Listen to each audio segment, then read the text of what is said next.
Hello, my name's Jim Flood. I've been stuck here at the top of this pillar for over 100 years, poking my tongue at my foreman across the way. He was a hard taskmaster, I can tell you, but a good sort. We both worked on this great church when they started building in 1884. I was a stonemason, one of 15 master craftsmen. All the carvings and mouldings you see around you are our work.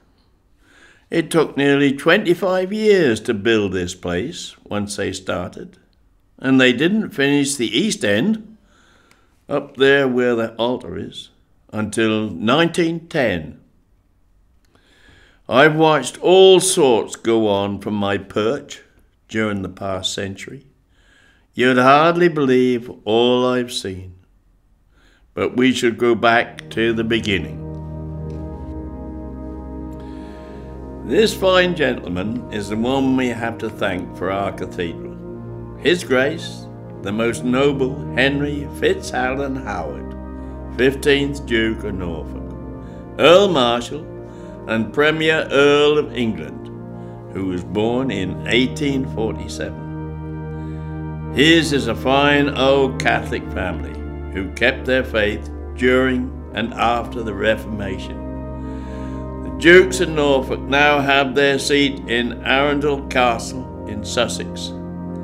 They say that's worth a visit, and I would have liked to have seen it, but in my day, ordinary people didn't often travel far away from Norwich. Duke Henry built churches and many other buildings all over England, and this church, dedicated to St. John the Baptist, is one of the finest. It must have cost him a fortune. Do you know, for years, St. John's, as some call it, was the largest parish church in the country until it became a cathedral. Anyway, let's hear from His Grace himself.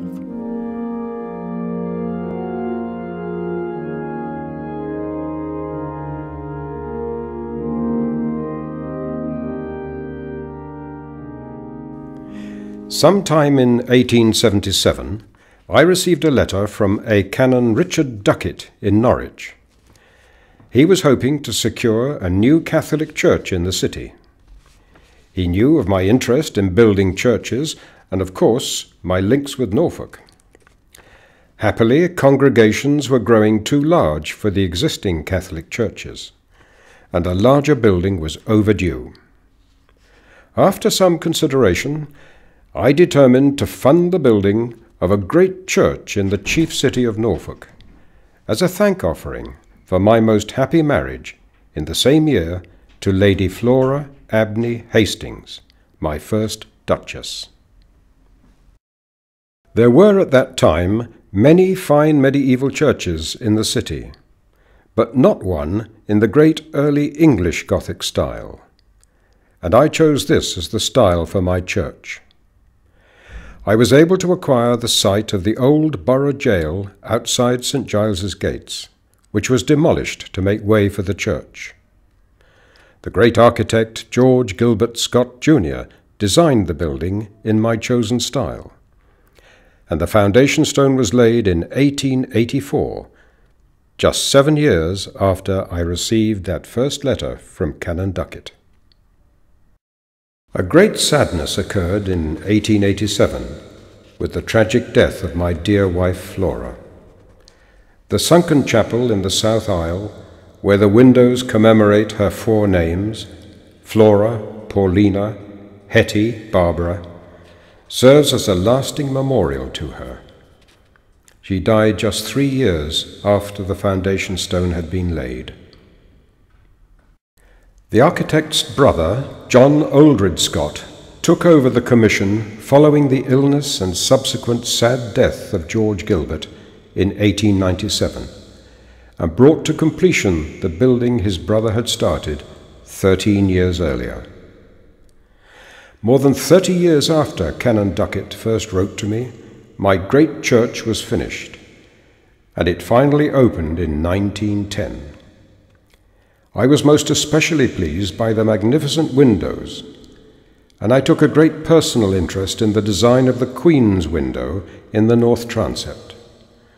The second Duchess, Gwendolen, Lady Herries, who became my wife in 1902, was much involved with the design of the East End, particularly the Walsingham Chapel. Another fine feature is the splendid stone carving, much of which was the work of mason James Ovens of Norwich, who did much work for me.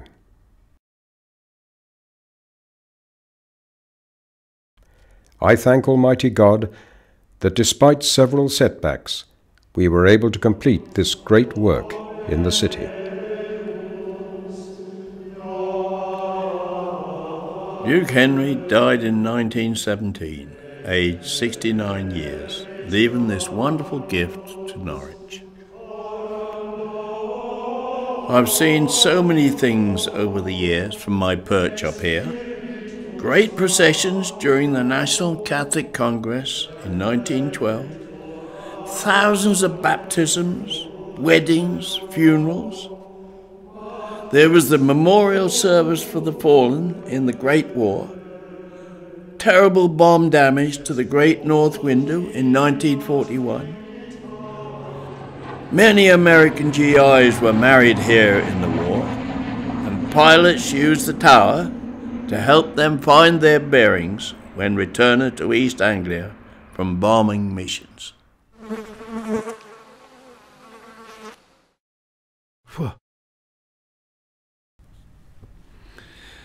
There have been lots of changes too. A few years back, they opened a special burial place called a columbarium in the crypt at the East End. The next year, they put in some wonderful glass screens at the Great West Door so I could see outside. Then there was the new high altar in 2008 and all the other improvements to the chancel. Now, after all this time, the new narthex has been built. When they were digging, they found some of the foundations of the old jail that Duke spoke of. Now, as well as showing you a very special place of prayer and worship, our fine cathedral is able to offer you a wonderful welcome. Have a good look round. You can even find out a little about our stonemasons in the narthex gallery and a bit more about our history. Then, when you go into the cathedral, you see if you can't find me, up here on my pillar at the southwest end of the nave. Cheerio.